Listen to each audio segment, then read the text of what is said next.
So as you can see, I've extended the decking from the original decking path here around into this new area, and at the same time I've raised the soil level either side about 20-25 centimetres of fresh topsoil and manure and organic material combined.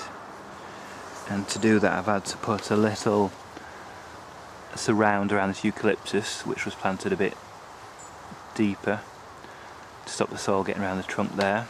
And I've also built this little log wall here to separate the play area from the mini tree fern forest.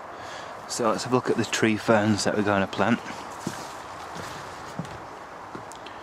We've got mainly the soft tree fern, Dicksonia antarctica. It's got several of these, including a few nice double trunked ones here, and this nice tall double trunked one, which, as you can see, is two separate trunks into one base.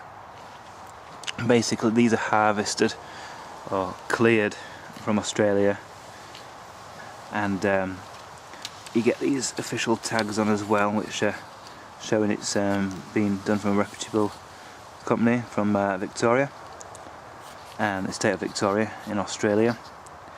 And they are cut off basically at the base. All the underground roots still left in Australia, and then you've got this top part of the plant, which is mainly made up of a rhizome going through the centre, with all the roots on the outside all the way up and down the trunks, and then these will then root into the ground once planted. So this large double trunk Dicksonia antarctica goes down to actually one huge rhizome at the bottom, the base. So that will be planted along with the other tree ferns in this area. There's also a Cyathea tree fern, which is actually sporing, as you can see there, which will be planted, and another special ground fern that gets huge over here, which we'll talk about later. So this ground has been prepared, so it's not been compacted too much, because the ground wants to be quite loose with lots of organic material for the tree ferns to really get into. And there's a couple of schools of thought about how to plant tree ferns.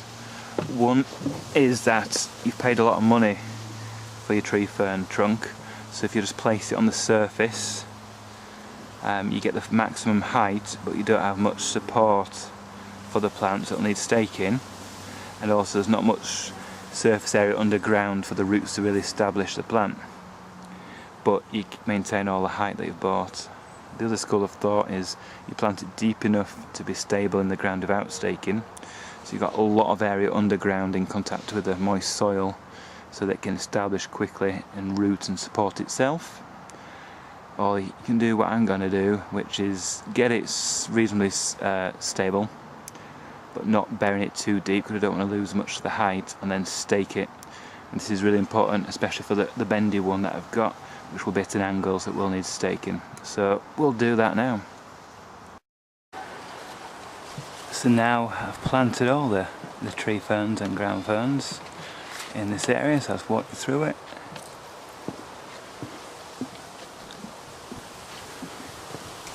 We'll sit down, and as you can see I've staked them here, put some twine round, and they're pretty sturdy. Just need to finish off with the twine around these, and this, because it's new topsoil and it's a bit raised, it needs a hell of a lot of water now, so very, very dry, so I'm going to give this a really, really good soaking. I'm going to water all the tree ferns so they're saturated, and I'm going to really soak the ground and then give it a bit of a mulch over the surface with some pine bark and compost. So if I have a quick look round the actual plants, in the corner that's where we had the Chamaedorea palms, radicalis and microspadix, and a polycarpa in the corner, and this recovering eucalyptus.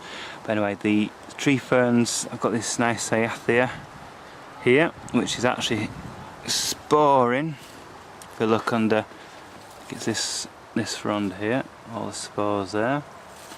So that's planted. We'll need a lot of protection and a mild winter to see that through. And then here the tree ferns that have staked, so they're pretty solid now. So they've gone down. I've actually planted them about 5-10 centimetres deep, then mounded some soil around the base to make it pretty sturdy without a stake, but need that stake for that just in case it gets very windy. And that's a bendy trunk one.